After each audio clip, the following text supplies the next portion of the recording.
Subscribe and share my channel Sudarsana. Shri గురుభ్యో నమః. కార్తీక పురాణము 30వ అధ్యాయము. ఫలశ్రుతి. నైమిసారణ్య ఆశ్రమములో శౌనకాది మహామునులకందరకు కూడా సూత మహాముని తెలియజేసిన విష్ణు మహిమను, విష్ణు భక్తుల చరిత్రములను విని ఆనందించి వేణోళ్ళ కొనియాడారు. శౌనకాది మునులకు ఇంకనూ సంశయములు తీరనందున సూతిని చూసి, ఓ ముని తిలకమా, కలియుగమునందు ప్రజలు హరిషడ్వర్గములకు దాసులై అత్యాచారులై జీవించుచు సంసార సాగరము నుండి తరింపలేకున్నారు. అటువంటి వారు సులభముగా ఆచరించు ఉపాయం ఏదైనా ఉందా? ధర్మములన్నింటిలో మోక్ష సాధనకు ఉపకరించు ఉత్తమ ధర్మమేది? దేవతలందరిలోనూ ముక్తినొసుగు ఉత్తమమైన దైవమెవరు? మానవుని ఆవరించి ఉన్న అజ్ఞానమును రూపుమాపి పుణ్యఫలమిచ్చు కార్యమేది? ప్రతి క్షణము మృత్యువు వెంబడించుచున్న మానవులకు సులభముగా మోక్షము పొందగల ఉపాయమేమి?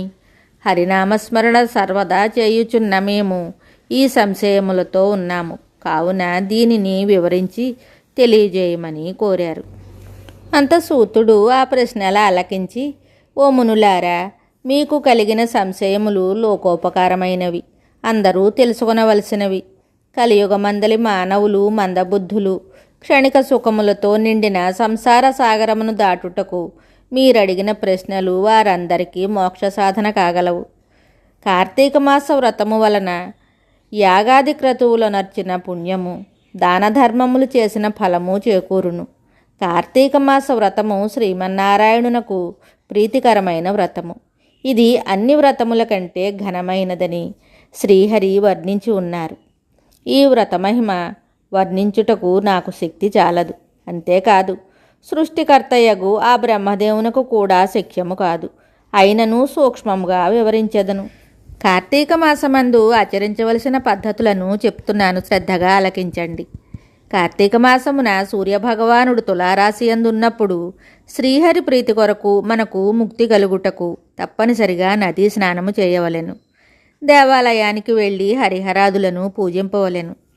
తనకున్న దానిలో కొంచెమైనా దీపదానము చేయవలెను. రాత్రులు విష్ణువాలయమున గాని శివాలయమున గాని ఆవునేతితో దీపారాధన చేయవలెను. ప్రతిరోజు సాయంకాలము పురాణ పఠనము చేయవలెను. ఈ విధంగా చేసిన సకల పాతకముల నుండి విముక్తులై సర్వసౌఖ్యములు అనుభవిస్తారు.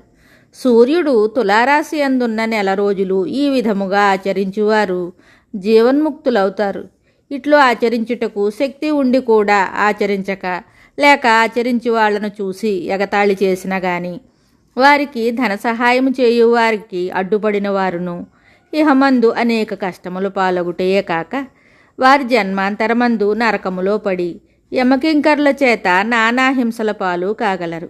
అంతేకాక అట్టివారు 100 జన్మల వరకు చండాలాది హీన జన్మలనెత్తుదురు. కార్తీక మాసంలో కావేరీ నదిలో కానీ, గంగా నదిలో కానీ, అఖండ గౌతమీ నదిలో కానీ స్నానం ఆచరించి ముందు చెప్పిన విధంగా నిష్ఠతో ఆచరించిన వారు ఇహమందు సర్వసుఖములను అనుభవించుటయే కాక జన్మాంతరమున వైకుంఠ ప్రాప్తి కలిగి వైకుంఠవాసులవుతారు. సంవత్సరంలో వచ్చు అన్ని మాసముల కన్నా కార్తీక మాసము ఉత్తమోత్తమైనది, అధిక ఫలదాయకమైనది, హరిహరాదులకు ప్రీతికరమైనది. కనుక కార్తీక మాస వ్రతము వలన జన్మ జన్మల నుండి వాళ్లకున్న సకల పాపములు హరించి మరుజన్మ లేక వైకుంఠమును అందగలరు. పుణ్యాత్ములకు మాత్రమే ఈ వ్రతం ఆచరించవలనడి కోరిక పుడుతుంది. దుష్టులకు, దుర్మార్గులకు, పాపాత్ములకు కార్తీక మాసమన్నా కార్తీక వ్రతమన్నా యావగింపు, అసహ్యము కలుగుతాయి. కావున ప్రతి మానవుడు ఈ పరమసత్యమును గ్రహించి ఇటువంటి పుణ్యకాలమును చేతులారా విడువక ఆచరించవలెను. ఇట్లా నెల రోజులు చేయలేని వారు కార్తీక శుద్ధ పౌర్ణమి నాడు అయినను తమ శక్తి కొలది వ్రతం ఆచరించి పురాణ శ్రవణము చేసి జాగరణము ఉండి మరునాడు ఒక బ్రాహ్మణునకు భోజనము పెట్టినచో నెల రోజులు చేసిన ఫలముతో సమాన ఫలము కలుగును. ఈ మాసములో ధనము, ధాన్యము, బంగారము, గృహము, కన్యాదానములు చేసినచో ఎప్పటికీ పుణ్యము లభించును. ఈ నెల రోజులు ధనవంతుడైనను బీదవాడైనను మరెవ్వరైనను సరే సదా హరినామస్మరణ చేస్తూ పురాణములు వింటూ పుణ్యతీర్థములను సేవిస్తూ దాన ధర్మములు చేయుచున్న ఎడల వారికి పుణ్యలోకమబ్బును. ఈ కథను చదివిన వారికి వినిన వారికి శ్రీమన్నారాయణుడు సకల ఐశ్వర్యములు ఇచ్చి వైకుంఠ ప్రాప్తి కలుగజేయును. శ్రీ మహావిష్ణు స్తోత్రము.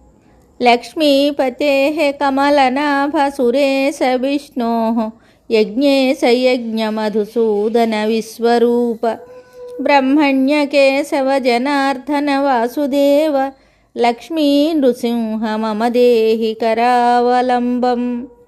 శ్రీమత్పయోనిధి నికేతన చక్రపాణే భోగీంద్ర భోగమణిరాజిత పుణ్యమూర్తే యోగీశ శాశ్వత శరణ్య భవాబ్దిపోత లక్ష్మీ నృసింహ మమ దేహి కరావలంబం.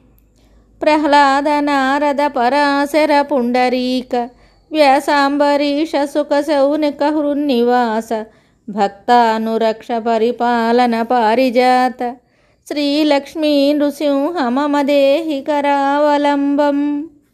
శుభం. Subscribe and share my channel Sudarsana.